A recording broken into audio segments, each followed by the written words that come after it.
get lost. Wherever you are, don't look at a map. Just go explore, see where the locals are hanging out, avoid any tourists, and just get lost.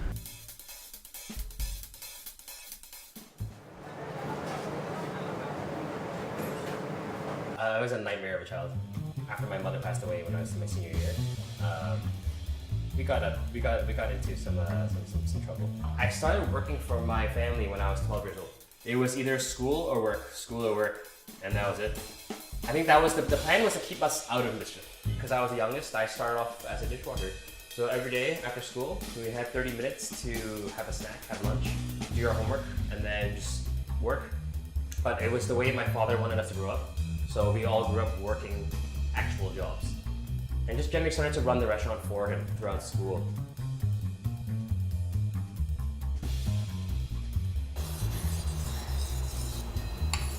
These are my precious knives. We have knives which are almost over, actually definitely 20 years old. We have a knife for everything. We have a knife that we use for general stuff, like a utility knife. We have a knife that's only for butchering large fish. This is actually a vegetable knife. And then you have like a slicer. This is it's a honing. So generally you see people who hone their knives. This knife actually started out like this, and it was used to carve meat. I must have at least 20, 25 knives now.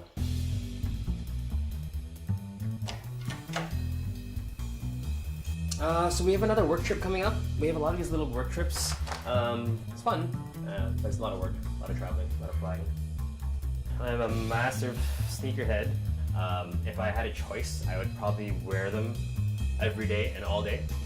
Sadly, I cannot, so I will just keep collecting them.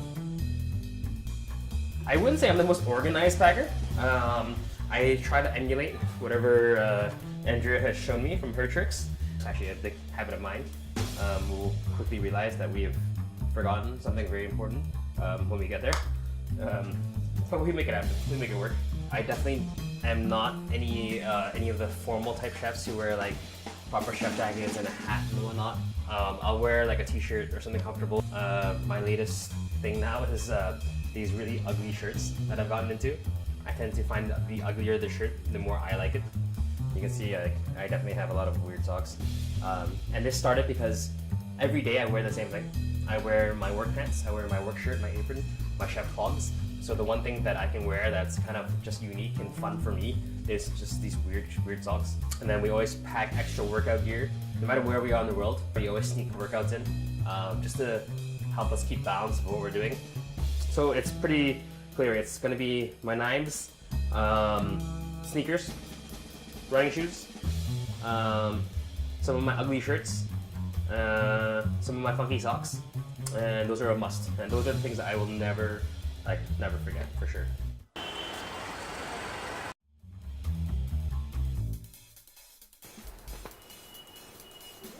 So Bastion focuses on seafood first. We're a seafood restaurant foremost, and what we do is depending on whatever we find in the market, whatever my local fisherman can get for me, that's what's on the menu.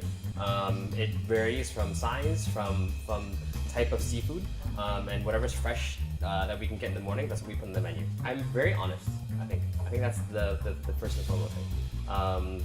We do very honest food. We don't do any of the weird smoke and mirrors, any chemical kind of weird stuff. And it reflects, my person actually reflects on my food. I refuse to believe that I'm any sort of celebrity. I just like to cook. And very luckily, people like to eat what I cook. Whenever people ask me what I do, I just say I cook. I just like the idea of being the chef or being the whoever. I'm a cook, and that's what I'll always be.